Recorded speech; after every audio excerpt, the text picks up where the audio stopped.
These are the last three of this bunch, this cohort that need to go. Can't hold them to them any longer. I think one of them is 30 months on Sunday and today is Thursday, so they have to go, unfortunately. Never really particularly enjoy sending cattle off the farm. Seem to be more happier when I have new cattle arriving than having to send them off, but it's part and parcel of the job. It's only when I send cattle off that I have any money coming into the bank. Otherwise it's lots of withdrawals, lots of money going out and not much money coming in. So yeah, unfortunately we can't hold on to these any longer. It's time to go. Hopefully they'll do well. These two here are quite big. This one's a little bit smaller. I think I mentioned this one before. I think he might have a bit of out of a Guernsey cow or something. He's not so big. He's got the curly horns, but these two are quite a good size. So hopefully they'll do well, because you know that shows that they've had a good life, had a good healthy life, and they're not my happiest day. And some people might think that's a bit strange. If you don't understand farming, you might think farmers, you know, are glad when they can sell things. Actually, we don't actually like to see animals go off the farm. We like to see animals being born. We like to rear animals, but it's just, you know, part and parcel of the job. It helps pay the bills. So all this goes through recycling, or so we're led to believe. Anyway, we have to dispose of it part for insurance properly, so it's all got to go in this skip. It might not look like it's all going to go in the skip because there's a big pile, but I have to keep squashing it in. I mean, probably when it arrived on the farm it was just a few rolls. It probably would have fit in the front of the bucket, but now it's filled my feed trailer, which I just used to contain it, stop it blowing everywhere. And now it's time to get rid of it. So I've got to transfer it all into this skip. I'm not sure whether to just move the trailer next to the skip and manually chuck it in, or to try and get some out with the spikes. It's going to have a lot of water in it because it's been outside. Anyway, enough procrastinating, I suppose. I better get on with it. So I put the spikes on the Kramer. I am going to see if I can move some without. Just move the skip, just twisted it around a little bit, and then I've hooked up the trailer and put it on the International. I'm going to open the rear end and see if I can at least lift it up a bit, because I think there's just going to be so much water in it. I might be able to at least get some water out of some of them.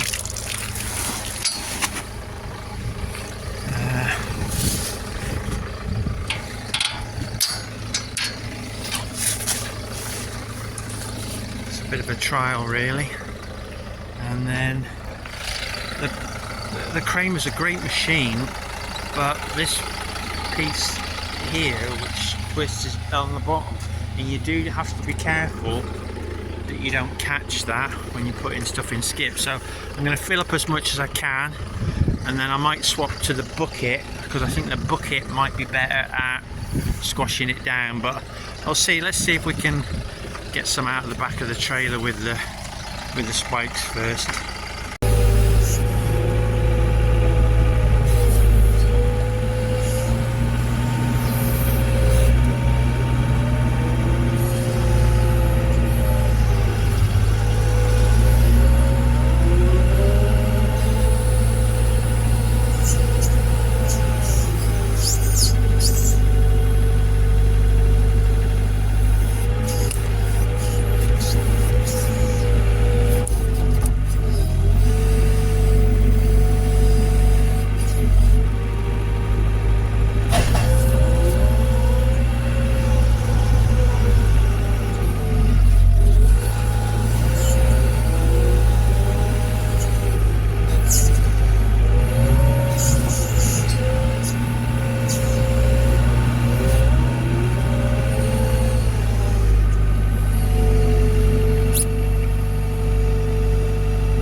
So probably got about half, got quite in. I'm just going to swap to the bucket now and see if I can squash that down. I think before I put too much in.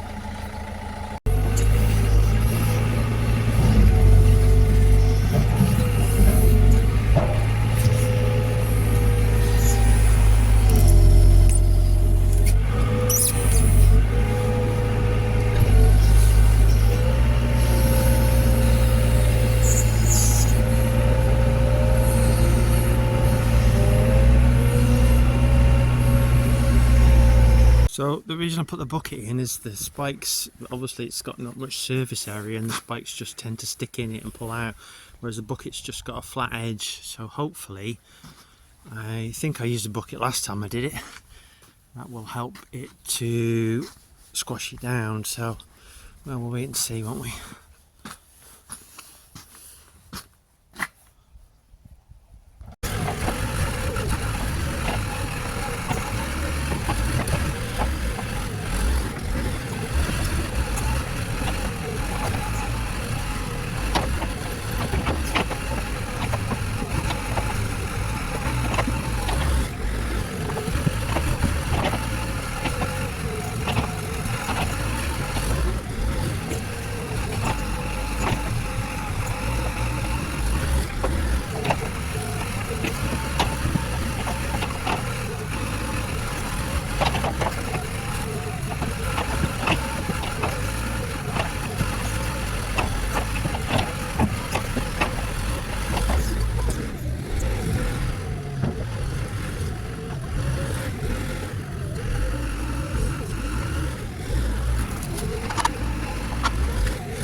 That's as much as I can get out of the trailer with the spikes. I'm going to have to manually just chuck the rest in the bucket. I'm going to put the bucket back on first, give it another squash. Probably should have squashed it, I think, more, put it in. It's a bit like silage in a pit. You've got to keep squashing it as you put it in, and probably put too much in, I think, before I give it a squash. It didn't seem to want to go down, get air trapped in it and water and things. But anyway, right, we'll swap to the bucket, and then it's loading the rest by hand, I think.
Right, that's the trailer emptied.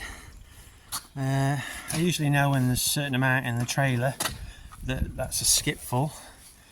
It's probably not ideal putting them in the trailer. I'm probably not doing the floor of it any good, but until I come up with a better idea, it does the job. These are the last few to go in, and then I just need to